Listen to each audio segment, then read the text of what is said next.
On va clarifier maintenant les termes relatifs à Internet. Ceci, Google Chrome, est un navigateur. Dans les navigateurs, on trouve aussi Internet Explorer, Firefox et bien d'autres. Ce sont des programmes qui vous permettent d'aller sur Internet. Imaginez que vous achetez une voiture qui s'appelle Taxi. Il s'agit du véhicule qui va vous promener. Je double-clique, je lance le programme de navigation Internet. Et j'arrive à une petite annonce. Je vais lui dire d'accord parce que je ne vais pas aller dans le détail. Et nous allons, derrière cette annonce, nous trouvons la page de Google. Il peut y avoir confusion parce que tout à l'heure c'était Google Chrome et maintenant c'est Google. C'est une page Internet.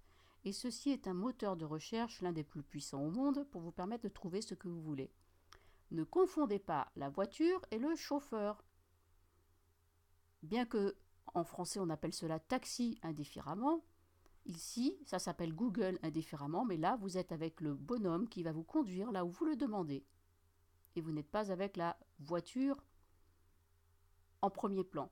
Le bonhomme est dans la voiture et il vous conduit. Il s'agit donc de Google, moteur de recherche. Il existe bien d'autres moteurs de recherche, dont le moteur de recherche français Quant. Voici les moteurs de recherche que vous pouvez trouver, AOL, Yahoo, Bing, etc. Bien entendu, comme c'est le prédominant du marché, moi, pour les cours, qu'est-ce que je fais? Je vous fais le cours avec Google.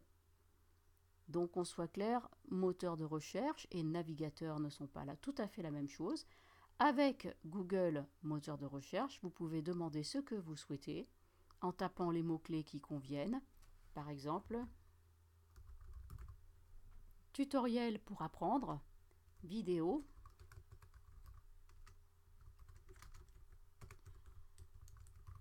si vous tapez tutoriel vidéo Alice Charbonnel, c'est assez précis. Et vous allez trouver de très nombreux tutoriels un peu partout sur Internet.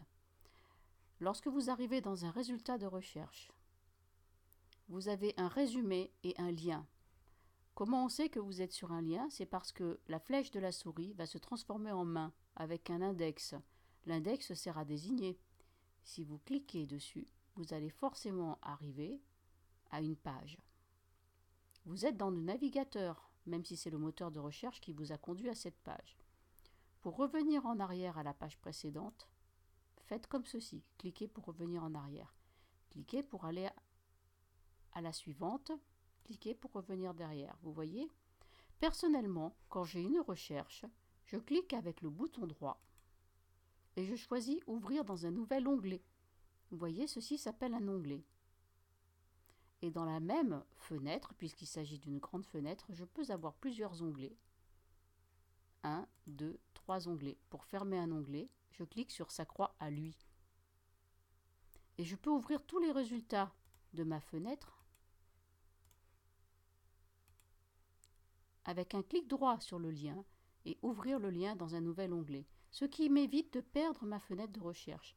Je vais voir si c'est ce que je voulais, je vais voir si c'est ce que je voulais, et ainsi de suite. Et tant que ce n'est pas ce que je veux, je ferme, mais en attendant, je garde mon résultat de recherche sous la main. On résume.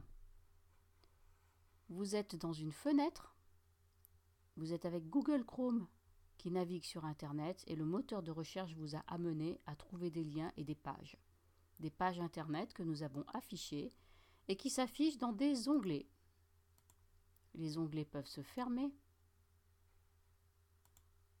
La page Internet peut se fermer quand on est avec Windows 7. On a un gros bouton en haut à droite en forme de croix, mais avec Windows 8, on ne l'a pas. Il faut cliquer, tenir, glisser et jeter. Voilà. Lâcher la fenêtre une fois qu'elle est en bas. C'est une façon particulière de fermer les fenêtres, mais pour la plupart des utilisateurs, les fenêtres se ferment comme je vous avais montré, un clic en haut à droite, comme ceci.